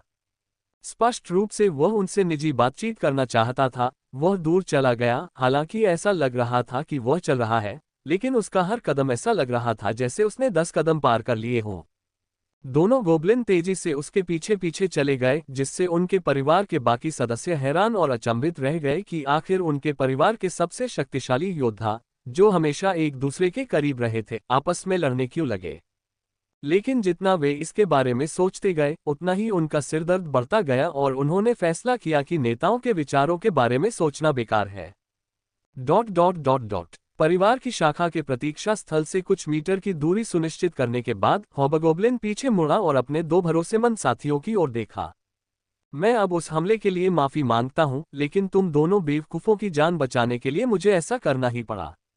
गोटेन नाम के हॉबगोब्लिन ने पहले माफी मांगी, फिर अपनी बात पलटकर उन्हें फिर से अपमानित करने लगा। गोटेन, तुम्हारा मतलब क्या है? पहले गोब्लिन ने हैरानी से पूछा। उसे लगा था कि दूसरे को इसलिए मारा गया क्योंकि उसके शब्दों से गोटेन के अहंकार को ठेस पहुंची थी, लेकिन अब उसे एहसास हुआ कि इसमें कुछ और भी बात शामिल है। हमारे बीच पहले से ही एक गद्दार है, और इतनी भीड़ के सामने इस तरह से बकवास करना, जो भविष्य में आपके खिलाफ गवाही देने के लिए सबूत के रूप में भी काम कर सकती है, वास्तव में मूर्खतापूर्ण है। क्या आपको ऐसा नहीं लगता? गोटेन का सवाल कुछ देर के लिए शांत हो गया था। ये कैसे संभव है कि हमारे बीच कोई गद्दार है? दूसरा गोब्लिन किसी से विशेष रूप से नहीं, बल्कि बार बार यही पूछता रहा क्योंकि वह गोटेन की बातों से आश्चर्यचकित था, लेकिन उसे उस पर कभी संदेह नहीं हुआ। सीधी सी बात है, अगर भीतरी किले वाले हमारे मामलों में दखल नहीं देते तो हमें 7वें स्तर के गोब्लिन योद्धा बनने में कोई कठिनाई नहीं होगी। यही मेरा लक्ष्य रहा है। इससे हमारी शाखा बेहद मजबूत हो जाएगी और जब हमें किले में प्रवेश मिलेगा तो वे हमारी जैसी शाखा के परिवार को इतना मजबूत होने ही नहीं देंगे कि हम उनसे मुकाबला कर सकें। क्या आपको ये बात समझ नहीं आ रही? हमारे द्वारा भेजने के बाद किसी एक सदस्य को रिश्वत दी गई होगी और हमारी सारी कमाई का पता चल गया, जिससे लालची निगाहें हम पर टिक गईं। गोटेन ने खर्च से निकाले जाने का मुख्य कारण बताया। उन्हें पहले से ही इस तरह की किसी घटना का आभास था, लेकिन उन्हें इतनी जल्दी होने की उम्मीद नहीं थी। अपनी जांच पड़ताल के आधार पर वे जानते हैं कि यह जानकारी केवल उनके परिवार के सदस्यों के बीच से ही लीक हो सकती है, क्योंकि इस समय तक उनकी सेना को अपने परिवारों के पास वापस जाने का समय नहीं दिया गया था, क्योंकि वे अर्जित शक्ति पत्थरों का खनन कर रहे थे और उन्हें अतिरिक्त शक्ति पत्थर भी दिए गए थे जो उनकी साधना को गति देने में मदद करेंगे, इसलिए वे लगातार व्यस्त थे। इसलिए यह संभव नहीं है कि यह उन्होंने किया हो, बल्कि यह केवल उनके परिवार की शाखा थी जिसे उन्होंने काम करने की अनुमति दी थी, क्योंकि उन्हें उन पर भरोसा था, फिर भी उन्हें धोखा दिया गया। गोटेन, चलो गद्दार को ढूंढकर मार डालते हैं। हम अपने परिवार के भविष्य के लिए लड़ रहे हैं और उन्होंने अपने स्वार्थ के लिए हमारे परिवार के भविष्य को खतरे में डालकर एक गुप्त सौदा करने की हिम्मत की है। थप्पड़ खाए 6ठे स्तर के गोब्लिन ने लाल आंखों से कहा। अल्पविराम। उसकी आंखों से आंसू बहने ही वाले थे। वह बेहद गुस्से में था और उसका भावुक पक्ष सामने आने लगा था। भाई, इसकी कोई जरूरत नहीं है, बल्कि मुझे तो लगता है कि अच्छा है कि हम जिम्मेदारी नहीं संभाल रहे हैं, गोटेन ने अपने चेहरे पर शैतानी मुस्कान के साथ कहा। गोब्लिन अपने आध्यात्मिक नेता की ओर देखने लगे और सोचने लगे कि उसके दिमाग में क्या गड़बड़ हो गई है। मुझे पता है कि अब आपको यकीन नहीं होगा, लेकिन आप सबको पता होना चाहिए था कि जिस कबीले ने पिछली बार हमें बुरी तरह हराया था, उसने पिछले महीने हिस्सा नहीं लिया था। गोटेन ने उनसे फिर पूछा। अब जब मैं इस बारे में सोचता हूँ तो मुझे लगता है कि जिन पुराने कबीलों का हमने पहली बार सामना किया था उनमें से कोई भी सामने नहीं आया। सभी लोग नए चेहरे हैं। पहले गोब्लिन ने ठुड्डी पर हाथ रखते हुए सोचते हुए जवाब दिया। क्या कोई साजिश है गोटेन? नहीं, मैंने बाहरी क्षेत्र में रहने वाले पवन गोब्लिन कबीले से सीखा है कि शहर की रक्षा करने के बाद प्रत्येक कबीले को 1 महीने की छुट्टी दी जाती है, जिसका अर्थ है कि जिन कबीलों को हमने पराजित किया है वे उनके स्थान पर आए हैं। ओह, अब समझ में आया। अब कल्पना कीजिए जब वे घमंडी गोब्लिन, जिन्होंने कमांडर का पद संभाला है और जिन्हें युद्ध का कोई अनुभव नहीं है, उस चतुर रणनीतिकार लड़के से टकराएंगे तो आपके विचार से कौन जीतेगा? मेरे बिना, जिसने उनके कौशल को परखा है और जिसके पास उनकी विभिन्न चालाक चालों का जवाब देने का बहुत कम मौका होगा। गोटेन ने फिर से सवाल किया और दोनों गोबलिन घबरा गए। मुझे लगता है कि उन्होंने एक बार फिर से प्रथम श्रेणी के गोबलिनों का सफाया कर दिया होगा, पहले गोबलिन ने फिर से उत्तर दिया। मुझे लगता है कि वे न केवल पहले दर्जे के गोबलिनों को खत्म करेंगे, बल्कि सभी निचले दर्जे के गोबलिनों के भी खत्म होने का खतरा है, गोटेन ने जवाब दिया। हा, दोनों जिन डर से चिल्ला उठे। दरअसल मैं आज रक्षात्मक लड़ाई की योजना बना रहा था ताकि यह सुनिश्चित हो सके कि हम उनके साथ लड़ाई को लंबा खींचे और जब तक वे हमारे योद्धाओं की तुलना में अधिक जादूगरों को खो देते, मैं खुश होता और फिर भी मुझे बहुत बड़ा लाभ होता। लेकिन अब किसी और ने मेरा बोझ उठा लिया है। जरा सोचो, जब वे इस बार हारेंगे तो मुखिया कितना क्रोधित होगा और उनके पास हमारी शाखा को फिर से ढूंढने के अलावा कोई विकल्प नहीं होगा। लेकिन इस बार हम गद्दार को मार डालेंगे ताकि परिवार के बाकी सदस्यों को चेतावनी मिल सके। ये वही घमंडी शाही राक्षस होंगे जो हमसे भीख मांगेंगे। उनकी कायरतापूर्ण प्रकृति फिर भी सामने आ जाएगी, चाहे वे कितने भी ऊंचे पद पर हों। बस देखते रहिए। दोनों गोबलिन ने सिर हिलाकर सहमति जताई, क्योंकि उन्हें उस बड़ी साजिश का एहसास हो गया था जिसे वे देखने वाले थे। गोटेन वाकई बहुत डरावना है। मुझे उन लोगों पर तरस आता है जो सिर्फ इसलिए मर जाएंगे ताकि वह फिर से सत्ता में वापस आ सके। फिलहाल तुम्हारे लिए अच्छा होगा कि तुम कबीले के नेताओं की बुराई न करो, वरना अगर यह बात कुलपिता तक पहुंच गई तो वे मेरी ताकत कम करने के लिए तुम दोनों को मरवाने में जरा भी संकोच नहीं करेंगे, और मैं ऐसा नहीं चाहता, गोटेन ने कहा और उन्होंने सिर हिलाकर सहमति जताई। आखिरकार अब वे उसकी बात समझ गए थे। अध्याय 168 चालाक बूढ़ा लोमड़ी। ये जानते हुए कि गॉर्डन कबीले के प्रथम श्रेणी के जादूगर उसका इंतजार कर रहे थे, आरव ने और समय बर्बाद नहीं किया और तुरंत वहां से निकल गया। बैठने से पहले उसने अपने लिए तैयार किए गए राक्षसी घोड़े के बालों को सहलाया और घोड़ा हल्के से हिनहिनाया। अब वह घोड़ा आरव से काफी परिचित हो चुका था। आखिरकार वही पहला घोड़ा था जिस पर सवार होकर आरव ने पहले रक्तचंद्र युद्ध में भाग लिया था। आज मेरे सामने मत मरना मेरे बच्चे, जब तक मैं जीवित रहूं तब तक मेरी सेवा करते रहना, आरव ने कहा और घोड़े ने जवाब में हिनहिनाया, मानो वह आरव की सारी बातें समझ रहा हो। ... घोड़े को बगल से टक्कर मारने के बाद आरव के कुशल मार्गदर्शन में घोड़ा तेजी से आगे बढ़ा और वे उन जादूगरों से मिले जो कुछ ही मिनट पहले गॉर्डन कबीले से निकले थे। जैसे ही उसकी मुलाकात सबसे पीछे मौजूद प्रथम श्रेणी के जादूगरों से हुई, उसने तुरंत ही उनके कमांडर के रूप में प्रथम श्रेणी के जादूगरों के अग्रभाग में अपना स्थान ग्रहण कर लिया। उसने अपनी दाहिनी ओर देखा और उसे अवनी और नाइट दिखाई दिए। अवनी ने उसकी ओर सिर हिलाया जबकि नाइट ने उसकी ओर सैन्य सलामी दी। ये थोड़ा अजीब लग रहा था, लेकिन आरव ने इसे नहीं रोका क्योंकि उसे स्पष्ट था कि नाइट ने ऐसा कुछ कहां से सीखा होगा। ये स्पष्ट रूप से आर्थ का ही काम था। आखिरकार वह हमेशा कुछ न कुछ शरारत करता रहता था और वह हमेशा आरव से कुछ न कुछ सीखकर दूसरों को सिखाता था। जैसे ही गॉर्डन परिवार शहर के द्वार से अंदर दाखिल हुआ, शहर की दीवारों पर तैनात शहर के रक्षकों ने द्वार को कसकर बंद कर दिया। ये रक्षक इस स्थिति में शहर की रक्षा के लिए तैनात थे कि कहीं गोबलिनों से लड़ने गए लोग उन्हें रोकने में असफल न हो जाएं। शहर के द्वार के बाहर पहले से ही कई अन्य कबीलों के जादूगर इंतजार कर रहे थे और ऐसा लगता है कि गॉर्डन कबीला उन कबीलों की सभा में सबसे आखिर में पहुंचा जो रक्त चंद्रमा की इस लहर का सामना करने वाले थे। जैसे जैसे वे करीब आते गए, सबका ध्यान उन पर केंद्रित हो गया। गॉर्डन कबीले के मध्य श्रेणी के जादूगर हवा में उड़ गए और निम्न श्रेणी के जादूगरों के लिए जमीन छोड़ दी। निम्न श्रेणी के जादूगर जमीन पर युद्ध करते थे जबकि मध्य श्रेणी के जादूगर हवा में लड़ते थे, इसलिए उनके हमले का प्रभाव निम्न श्रेणी के जादूगरों पर नहीं पड़ता था। मध्य स्तर के योद्धाओं का मुकाबला केवल मध्य स्तर के योद्धाओं से ही होना था। गोबलिन के मध्य श्रेणी के योद्धाओं को निम्न श्रेणी के जादूगरों पर हमला करने की अनुमति नहीं थी, अन्यथा मध्य श्रेणी के मानव जादूगर अपनी इच्छानुसार निम्न श्रेणी के गोबलिनों का भी संहार करने में संकोच नहीं करते। तो उन सभी को अपने अपने युद्ध क्षेत्र का सामना करना पड़ा। हालांकि कुछ मामलों में ऐसे भी समय आते हैं जब मध्यम श्रेणी के योद्धा मानव जाति के प्रतिभाशाली जादूगरों को खत्म करने की कोशिश करते हैं, इससे पहले कि वे उनके लिए कांटा बन जाएं। लेकिन ऐसा बहुत कम होता है। आरव ने गॉर्डन्स के प्रथम श्रेणी के जादूगरों को उस स्थान पर ले गया जहां प्रथम श्रेणी का झंडा गाड़ा जा रहा था और उसे वहां कुछ जाने पहचाने चेहरे दिखाई दिए। कुछ लोग उस जगह की ओर बढ़ने लगे जहां गॉर्डन परिवार ने रहने का फैसला किया था। बहुत दिनों बाद मिले आरव। नमस्ते। आरव ने देखा और महसूस किया कि लैंस्ट परिवार से स्टीवन और ब्रायसन दोनों उससे मिलने आए हैं। ब्रायसन लैंस्ट से दोबारा आमने सामने होते ही वह लगभग अपना माथा थामने लगा।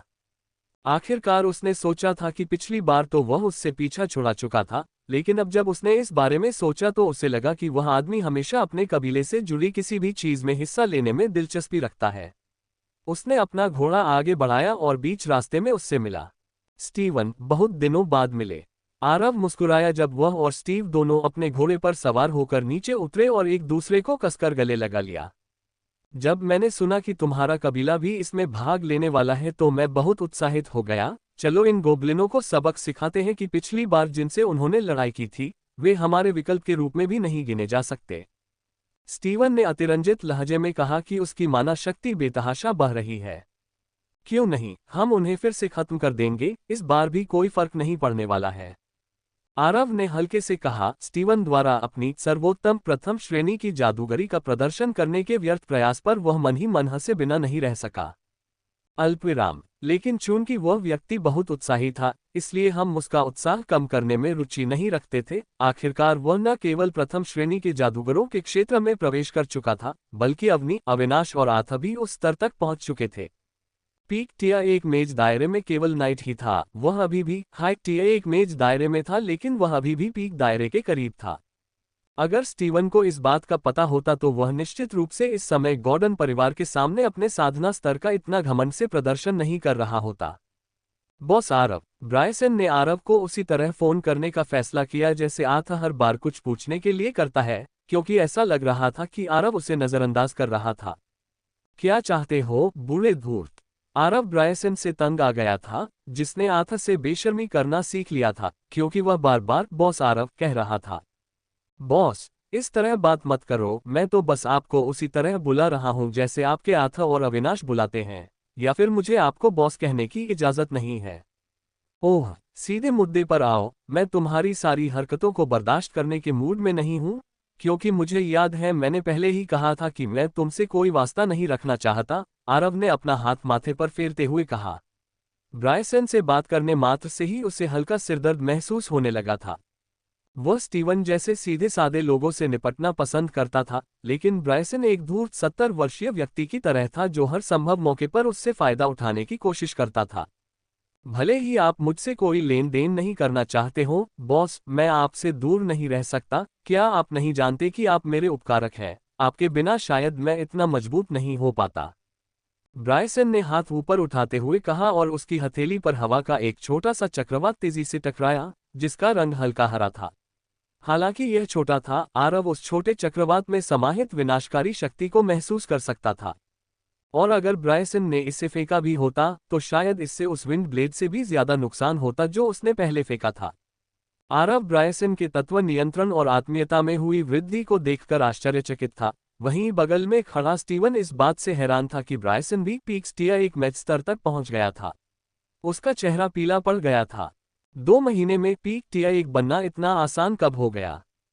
स्टीवन की निगाहें ब्रायसन को आश्चर्य से देख रही थीं, क्योंकि शहर के सरदार ने अपने योद्धाओं का स्तर बढ़ाने के लिए बहुत पैसा खर्च किया था और यही कारण था कि वह आज इतने ऊंचे पद पर था, क्योंकि पहले जब सभी गोब्लिनों का सफाया हुआ था तब वह शहर के रक्षकों का नेता था। भले ही वह इस नरसंहार के लिए सीधे तौर पर जिम्मेदार न रहा हो, लेकिन युद्ध में उसकी भागीदारी के कारण उसका योगदान बढ़ जाता है, क्योंकि नगर पालिका सभी सैन्य उपलब्धियों को कुलों को नहीं दे रही थी। उन्होंने अपनी सेना के खर्च के लिए थोड़ा पैसा बचाकर रखा, लेकिन यहाँ एक ऐसा व्यक्ति था जिसे वह बिल्कुल भी सम्मान की नज़र से नहीं देखता था। वास्तव में आरव गॉर्डन के टिया एक गिरोह और डाकबलिस टिया एक जादूगरों के नेता को छोड़कर उसे शायद ही कोई ऐसा व्यक्ति याद रहता था जो उसके ध्यान देने लायक हो।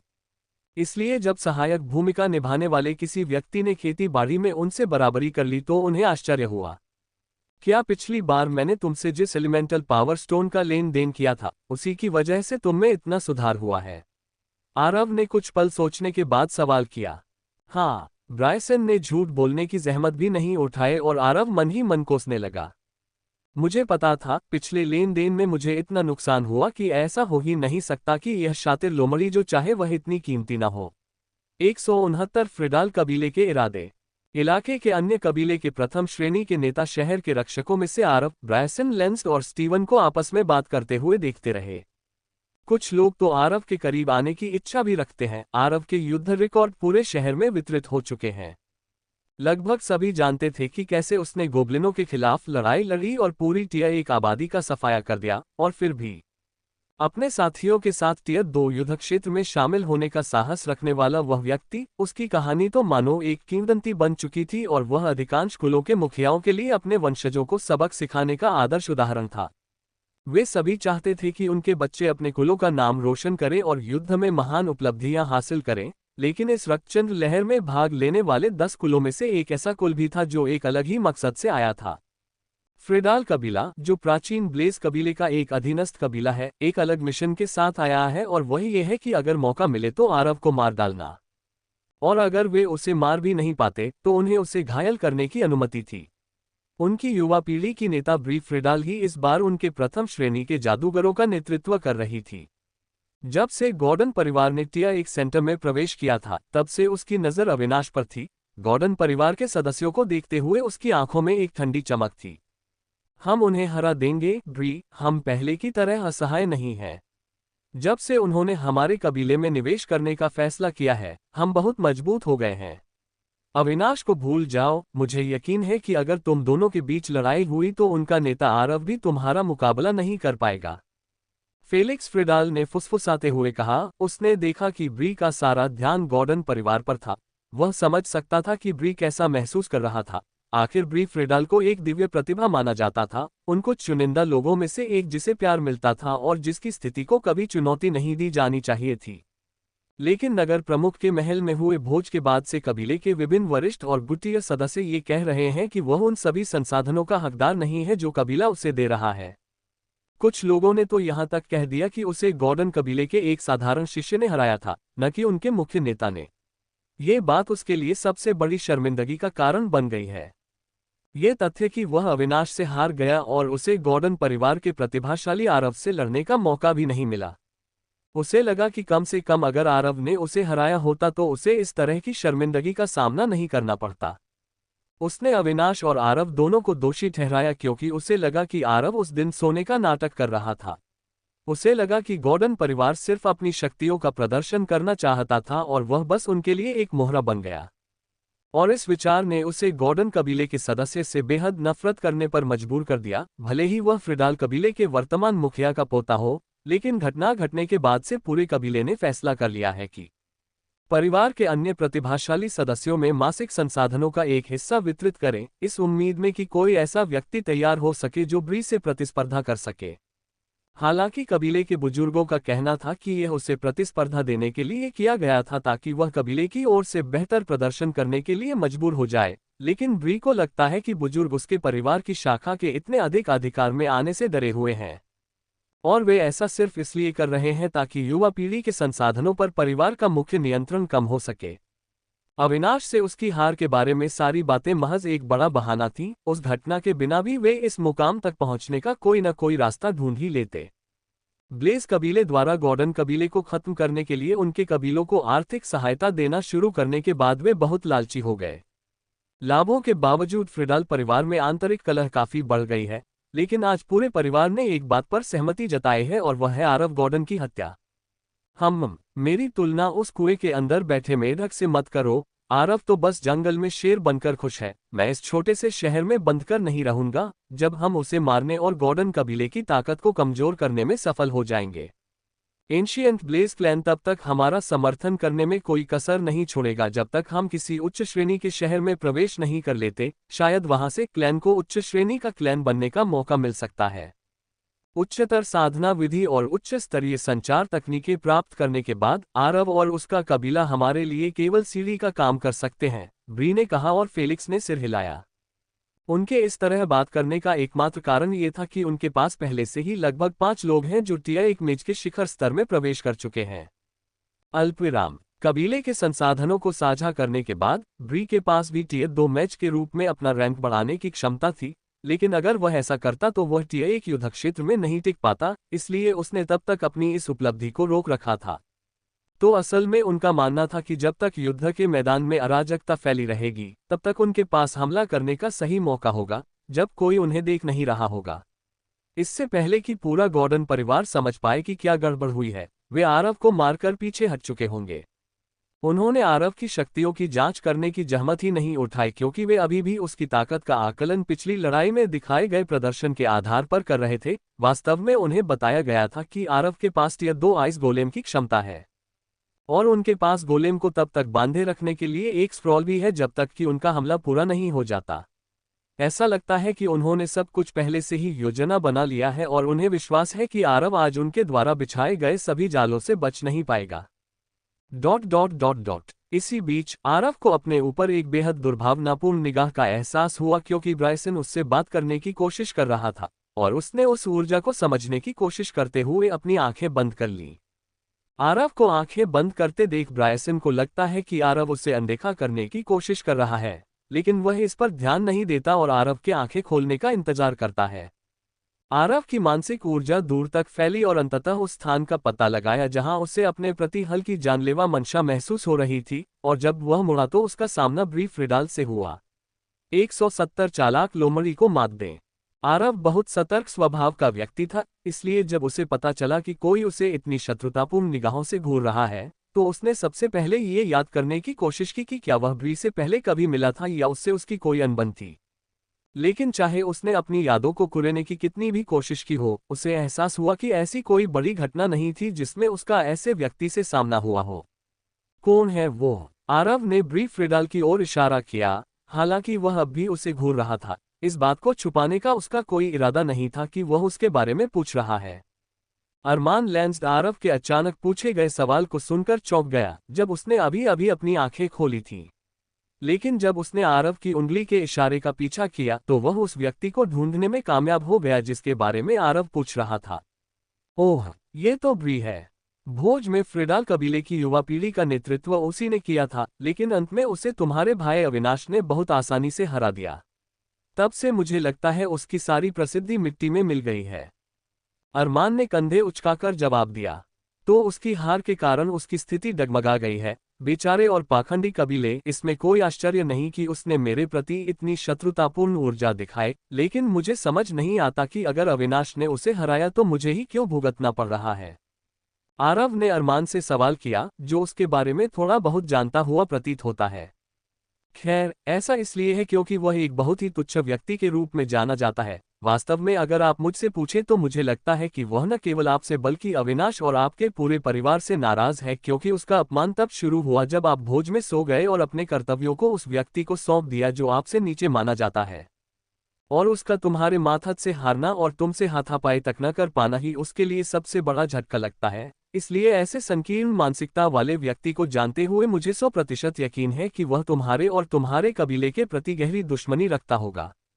सचमुच कितना नीच व्यक्ति है। खैर, चाहे वह मुझसे कितनी भी नफरत करे, ताकत के बिना उसका मेरे पास आने की सोचना भी मत, वरना मैं उसे जान से मारने में जरा भी संकोच नहीं करूंगा। आरव ने ये शब्द बहुत सहजता से कहे, लेकिन उसके बगल में खड़े अरमान और स्टीवन उसके अंदर छिपे क्रोध और जानलेवा इरादे को महसूस कर सकते थे। और जैसे ही वे फूट पड़ने वाले थे, वे फ्रिडाल कबीले पर पहले से ही दया कर सकते थे। हालांकि फ्रिडाल कबीले की युवा पीढ़ी अब एक साथ उन्नत हो गई प्रतीत होती है। हालांकि शहर के गार्डों के लिए काम करने वाले स्टीवन को यह नहीं पता था कि उन्हें अपनी शक्ति बढ़ाने के लिए इतना बड़ा भंडार कहां से मिला, लेकिन उसे पूरा यकीन था कि वे गॉर्डन परिवार का मुकाबला नहीं कर सकते। पिछले युद्ध में उनकी उपलब्धि ने दिखाया कि गॉर्डन परिवार कमजोर नहीं था, जबकि फ्रिडाल परिवार अपनी नई ताकत का प्रदर्शन करके खुश था। गॉर्डन परिवार अपनी शक्तियों के प्रदर्शन को लेकर हमेशा की तरह गुप्त था, यहां तक कि उन्होंने अपनी युवा पीढ़ी की शक्तियों के विवरण को भी छिपाकर नहीं रखा। उनके बारे में हर बात रहस्य की आहट देती है। वे अपने सारे रहस्य केवल युद्ध के मैदान में ही उजागर करते हैं। वो ब्री हमेशा से ही खुद को उस्ताद समझता था और बहुत घमंडी था। मुझे विश्वास नहीं हो रहा कि एक हार से वह कितना नीचे गिर गया है, स्टीवन ने अफसोस से सिर हिलाते हुए सोचा। वह उस प्रतिभाशाली व्यक्ति के बारे में सोच रहा था जो गॉर्डन परिवार के बुरे अनुभवों से अपने दिल को मुक्त नहीं कर सका, जो अब एक गहरे मानसिक विकार में बदल गए हैं और उसके जीवन को प्रभावित करेंगे। खेती बाड़ी में उसका भविष्य का मार्ग केवल इतना ही है कि वह गॉर्डन परिवार के सभी प्रतिभाशाली सदस्यों को पराजित कर दे। आरव आखिरकार गॉर्डन के खेमे में वापस जाने और अपनी योजनाओं में कुछ बदलाव करने के लिए तैयार था। फ्रिडाल कबीले नामक कारक उसे एक बुरा एहसास दिला रहा था, और चूंकि वह जीवन में मिले अपने दूसरे अवसर को बहुत महत्व देता था, इसलिए वह इतनी आसानी से मरने वाला नहीं था। लेकिन इससे पहले कि वह घोड़े पर चढ़ पाता, उसने अरमान को उसे पुकारते हुए सुना और वह लगभग अपने घोड़े से गिर पड़ा। उसका शरीर गुस्से से कांप रहा था। क्या? ऐसा मत करो बॉस, मैं हमारे दोनों कुलों के बीच सहयोग का प्रस्ताव रखना चाहता हूं। मैं इसके लिए क्यों सहमत हूं? पिछली बार जब मैंने सहमति दी थी तो मैंने तुम्हारे कबीले की रक्षा की, उन्हें कुछ नए गुर सिखाए और फिर भी मेरे साथ धोखा हुआ। क्या मैं तुम्हारे कबीले की देखभाल करने वाली जैसी दिखती हूं? आरव ने ये सब कहते हुए गुस्से से आग बबूला हो गया और अरमान ने घबराकर अपना हाथ हिलाया। उसके चेहरे पर एक कमजोर सी मुस्कान थी। मुझे गलत मत समझिए बॉस, हमारे पूरे कबीले ने पिछले ब्लड मून युद्ध में हमारे लिए जो कुछ भी किया उसकी सराहना की है, और इसीलिए हम इस युद्ध में भी आपके साथ रहना चाहते हैं। दरअसल हम यहाँ सिर्फ इसलिए आए हैं क्योंकि हमने सुना था कि आप भाग लेंगे, क्योंकि हम इस मौके को गंवा सकते थे, क्योंकि शहर में अभी भी कई ऐसे कबीले हैं जिन्होंने लड़ाई नहीं लड़ी है। इससे मेरा कोई लेना देना नहीं है। मैंने तुम्हें युद्ध के मैदान में नहीं घसीटा। आरव के तीखे शब्दों ने अरमान की सारी चापलूसी को चीर डाला और अरमान ने हार मानकर आह भरी, क्योंकि उसे एहसास हो गया था कि आरव इतनी आसानी से प्रभावित नहीं होगा।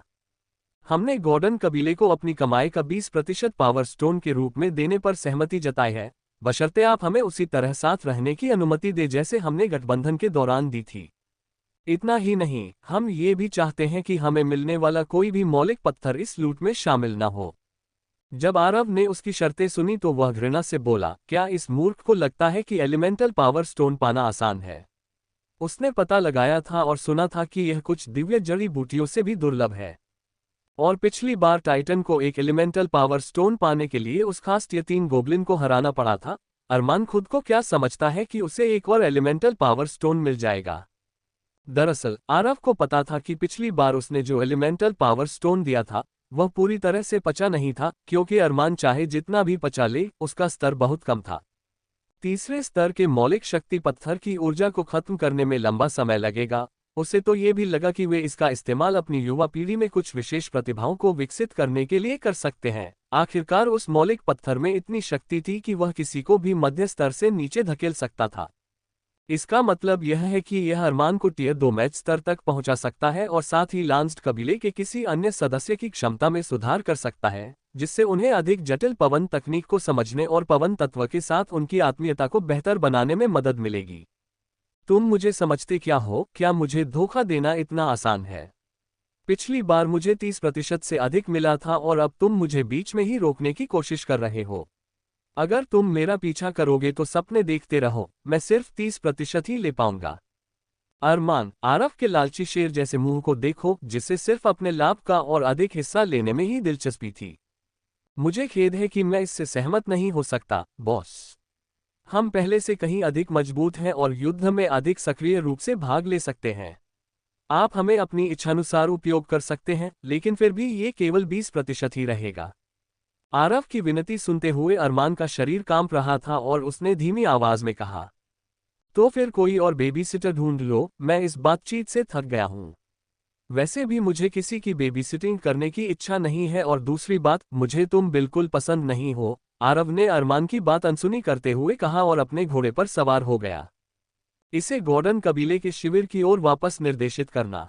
25%। अरमान ने गुस्से से दांत पीसते हुए आरव की ओर चिल्लाया, जो घोड़े पर सवार होकर जा रहा था। सौदा। उद्धरण चिन्ह। अरमान, ऐसा क्यों लग रहा है जैसे मुझे उस कमीने के लिए लाभ बढ़ाने के लिए उकसाया गया है? मुझे यह मत बताओ कि मुझे मात दे दी गई है।